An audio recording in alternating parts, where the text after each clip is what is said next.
ಸ್ನೇಹಿತರೆ ನಮಸ್ಕಾರ. ಹಾಗೆ ಪ್ರಾಸಿ ರೆಸಿಪಿಗೆ ಸ್ವಾಗತ. ಇವತ್ತು ನಾನು ಗೀರಾ ರೈಸ್ ಮತ್ತು ದಾಲ್ನ ತಯಾರಿಸ್ಕೊಳ್ಳೋದು ಹೇಗೆ ಅಂತ ಹೇಳ್ಕೊಡ್ತಾ ಹೋಗ್ತೀನಿ. ಇವೆರಡರ ಕಾಂಬಿನೇಷನು ತುಂಬಾ ರುಚಿಯಾಗಿರುತ್ತೆ. ನೋಡೋಕ್ಕೆ ಎಷ್ಟೊಂದು ಚೆನ್ನಾಗಿ ಕಾಣಿಸ್ತಾ ಇದೆ, ರುಚಿ ಅಂತೂ ಸಖತ್ತಾಗಿರುತ್ತೆ. ಸೊ ಹಾಗಾದರೆ ತಡ ಮಾಡೋದು ಬೇಡ, ಇದನ್ನು ಮಾಡೋ ವಿಧಾನ ಹೇಗೆ ಅಂತ ನೋಡ್ಕೊಂಡು ಬರೋಣ. ಮೊದಲಿಗೆ ನಾನಿಲ್ಲಿ 2 ಕಪ್ ಆಗುವಷ್ಟು ಬಾಸ್ಮತಿ ರೈಸನ್ನು ತಗೊಳ್ತಾ ಇದ್ದೀನಿ. ಈ ಬಾಸ್ಮತಿ ರೈಸನ್ನು ಚೆನ್ನಾಗಿ ತೊಳೆದು ಒಂದು 10 ನಿಮಿಷ ನೆನೆಯೋಕೆ ಇಟ್ಕೊಳ್ಬೇಕು. ನೋಡಿ, ಈ ರೀತಿ ಒಂದು 10 ನಿಮಿಷ ನೆನೆಯೋದಕ್ಕೆ ಬಿಡ್ತೀನಿ. ಅಲ್ಲಿವರೆಗೆ ಇದಕ್ಕೆ ಒಗ್ಗರಣೆನ ಮಾಡ್ಕೊಳ್ಳೋಣ.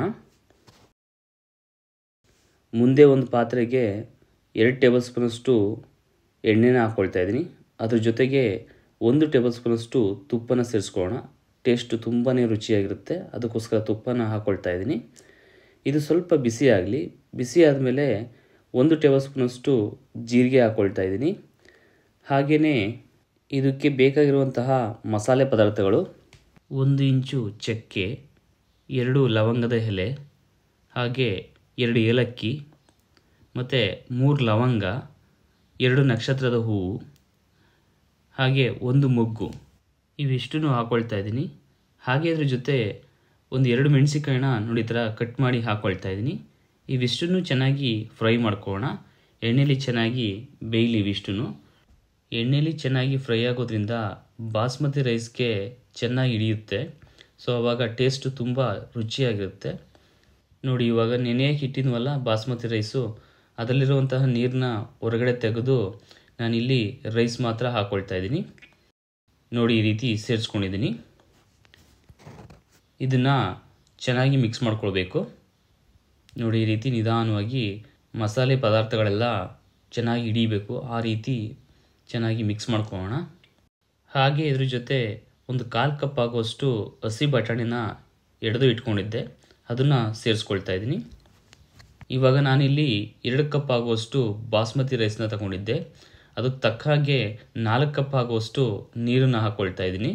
ಮೊದಲಿಗೆ 1 ಕಪ್ ಆಗುವಷ್ಟು ಹಾಲನ್ನು ಸೇರಿಸ್ಕೊಳ್ಳೋಣ. ಹಾಗೆ 3 ಕಪ್ ಆಗುವಷ್ಟು ನೀರನ್ನು ಸೇರಿಸ್ಕೊಳ್ಳೋಣ. ಟೋಟಲಾಗಿ 4 ಕಪ್ ಆಗುವಷ್ಟು ನೀರಿನ ಅಂಶ ಅದರಲ್ಲಿ ಇರಬೇಕು. ಸೊ ನಾನಿಲ್ಲಿ ಹಾಲು ಹಾಕೋದ್ರಿಂದ ಈ ಬಾಸ್ಮತಿ ರೈಸು ರುಚಿ ತುಂಬಾ ಚೆನ್ನಾಗಿರುತ್ತೆ. ಹಾಗೆ ಸ್ವಲ್ಪ ರುಚಿಗೆ ತಕ್ಕಷ್ಟು ಉಪ್ಪು, ನಾನಿಲ್ಲಿ 1 ಟೇಬಲ್ ಸ್ಪೂನಷ್ಟು ಉಪ್ಪನ್ನು ಸೇರಿಸ್ಕೊಳ್ತಾ ಇದ್ದೀನಿ. ಇವಿಷ್ಟನ್ನು ಚೆನ್ನಾಗಿ ಮಿಕ್ಸ್ ಮಾಡ್ಕೊಳ್ಳೋಣ. ಇಲ್ಲಿ ಹಾಲು ಹಾಕೋದ್ರಿಂದ ರೈಸ್ದು ಥಿಕ್ನೆಸ್ಸು ತುಂಬ ಚೆನ್ನಾಗಿರುತ್ತೆ. ಹಾಗಾಗಿ ಸ್ವಲ್ಪ ಹಾಲನ್ನು ಹಾಕ್ಕೊಳ್ಬೇಕು. ಇವಾಗ ಚೆನ್ನಾಗಿ ಮಿಕ್ಸ್ ಮಾಡ್ಕೊಂಡಾಗಿದೆ. ಒಂದು ಲಿಡ್ ಹಾಕಿ ಇದನ್ನು ಕುದಿಯೋದಕ್ಕೆ ಬಿಡೋಣ. ಮಧ್ಯ ಇದನ್ನು ಸ್ವಲ್ಪ ಸೌಟ ಆಡ್ಕೊಳ್ಬೇಕಾಗುತ್ತೆ, ಏಕೆಂದರೆ ತಳ ಹಿಡಿದ್ಬಿಟ್ರೆ ಚೆನ್ನಾಗಿರಲ್ಲ. ಹಾಗಾಗಿ ಮಧ್ಯ ಸೌಟ ಆಡಿಕೊಂಡು ಮಿಕ್ಸ್ ಮಾಡ್ಕೊಳ್ತಾ ಬೇಯಿಸ್ಕೊಳ್ಬೇಕು. ನೋಡಿ, ಇವಾಗ ಎಷ್ಟು ಚೆನ್ನಾಗಿ ಬಿಡಿಯಾಗಿ ಗೀರಾ ರೈಸು ರೆಡಿಯಾಗಿದೆ. ಮೇಲೆ ಎಲ್ಲ ಮಸಾಲೆ ಪದಾರ್ಥಗಳು ಇರುತ್ತೆ, ಅದನ್ನೆಲ್ಲ ಮಿಕ್ಸ್ ಮಾಡ್ಕೊಳ್ಬೇಕು. ನೋಡಿ ಎಷ್ಟು ಬಿಡಿಯಾಗಿ ಬರುತ್ತೆ. ಸೊ ಇವಾಗ ಗೀರಾ ರೈಸು ರೆಡಿ ಆಯಿತು. ಇದಕ್ಕೆ ಸೂಟ್ ಆಗುವಂತಹ ದಾಲನ್ನು ಕೂಡ ಹೇಗೆ ತಯಾರಿಸ್ಕೊಳ್ಳೋದು ಅಂತ ನೋಡ್ಕೊಂಡು ಬರೋಣ. ಮೊದಲಿಗೆ ಒಂದು ಬೌಲ್ಗೆ 1 ಕಪ್ ಆಗುವಷ್ಟು ಮೊಸರು ದಾಲನ್ನ ತಗೊಂಡು ಚೆನ್ನಾಗಿ ತೊಳೆದು ನೆನೆಯಾಕಿ ಇಟ್ಕೊಳ್ಬೇಕು. ನೋಡಿ, ಈ ರೀತಿ ಸ್ವಲ್ಪ ಚೆನ್ನಾಗಿ ತೊಳ್ಕೊಂಡು ನೆನೆಯಾಕಿ ಒಂದು ಸೈಡಲ್ಲಿ ಎತ್ತಿಟ್ಕೊಳ್ಳೋಣ. ಇದು ನೆನೀತಾ ಇರಲಿ, ಅಲ್ಲಿವರೆಗೆ ಒಗ್ಗರಣೆ ಮಾಡ್ಕೊಳ್ಬೋಣ. ಇಲ್ಲಿ ಒಗ್ಗರಣೆನ ಕುಕ್ಕರಲ್ಲಿ ಮಾಡ್ಕೊಳ್ತಾ ಇದ್ದೀನಿ. ಏನಕ್ಕೆ ಅಂದರೆ ಮುಂದೆ ಈ ಮೊಸರು ದಾಲ್ನ ಬೇಯಿಸ್ಕೊಳ್ಬೇಕಾದ್ರೆ ಕುಕ್ಕರಲ್ಲೇ ಬೇಯಿಸ್ಕೊಳ್ಬೇಕು. ಹಾಗಾಗಿ ಒಗ್ಗರಣೆಗೆ ಸಪ್ರೇಟ್ ಪಾತ್ರೆ ಮತ್ತು ಬೇಯಿಸೋದಕ್ಕೆ ಸಪ್ರೇಟ್ ಪಾತ್ರೆ ಆಗೋಕ್ಕಾಗೋದಿಲ್ಲ. ಹಾಗಾಗಿ ಒಂದೇ ಪಾತ್ರೆಯಲ್ಲಿ ಒಗ್ಗರಣೆ ಮಾಡ್ಕೊಳ್ಬೇಕು. ಈ ಒಗ್ಗರಣೆಗೆ ಅಂತ 3 ಟೇಬಲ್ ಸ್ಪೂನಷ್ಟು ಎಣ್ಣೆನ ಹಾಕ್ಕೊಳ್ತಾ ಇದ್ದೀನಿ. ಹಾಗೆ 1 ಟೇಬಲ್ ಸ್ಪೂನಷ್ಟು ತುಪ್ಪ ಹಾಕೋಣ. ಇದು ಸ್ವಲ್ಪ ಬಿಸಿ ಆದಮೇಲೆ 1 ಟೇಬಲ್ ಸ್ಪೂನಷ್ಟು ಸಾಸಿವೆ, 1 ಟೇಬಲ್ ಸ್ಪೂನಷ್ಟು ಜೀರಿಗೆ, ಹಾಗೆ 2 ಏಲಕ್ಕಿನ ಕುಟ್ಟಿ ಹಾಕ್ಕೊಳ್ತಾ ಇದ್ದೀನಿ. ಮತ್ತು ಇದಕ್ಕೆ 2 ಲವಂಗದ ಎಲೆನ ಸೇರಿಸ್ಕೊಳ್ಳೋಣ. ಹಾಗೆಯೇ ಸ್ವಲ್ಪ ಕರಿಬೇವಿನ ಸೊಪ್ಪನ್ನು ಕೂಡ ಇಲ್ಲಿ ಸೇರಿಸ್ಕೊಳ್ತಾ ಇದ್ದೀನಿ. ಮತ್ತು ಈ ಮೊಸರು ದಾಲ್ ಖಾರ ಇರಲಿ ಅಂತ 3 ಮೆಣಸಿಕಾಯಿನ ಕಟ್ ಮಾಡಿ ಹಾಕ್ಕೊಳ್ತಾ ಇದ್ದೀನಿ. ಇಲ್ಲಿ ಖಾರ ಇನ್ನೂ ಜಾಸ್ತಿ ಬೇಕು ಅಂದರೆ ಇನ್ನೊಂದೆರಡು ಮೆಣಸಿಕಾಯಿನೂ ಕೂಡ ಹಾಕ್ಕೊಳ್ಬೋದು. ಇವಾಗ ಇವಿಷ್ಟನ್ನು ಚೆನ್ನಾಗಿ ಫ್ರೈ ಮಾಡ್ಕೊಳ್ಳೋಣ. ನೋಡಿ, ಇಷ್ಟು ಫ್ರೈ ಆದಮೇಲೆ ಇದಕ್ಕೆ 1 ಈರುಳ್ಳಿನ ಸಣ್ಣದಾಗಿ ಕಟ್ ಮಾಡಿ ಇಟ್ಕೊಂಡಿದ್ದೆ, ಅದನ್ನು ಸೇರಿಸ್ಕೊಳ್ತಾ ಇದ್ದೀನಿ. ಹಾಗೆಯೇ ಇದಕ್ಕೆ 1 ಇಂಚಷ್ಟು ಶುಂಠಿನೂ ಕೂಡ ತುರಿದು ಇಟ್ಕೊಂಡಿದ್ದೆ, ಅದನ್ನು ಕೂಡ ಹಾಕೋಣ. ಇದನ್ನು ಕೂಡ ಎಣ್ಣೆಯಲ್ಲಿ ಚೆನ್ನಾಗಿ ಫ್ರೈ ಮಾಡ್ಕೊಳ್ಳೋಣ.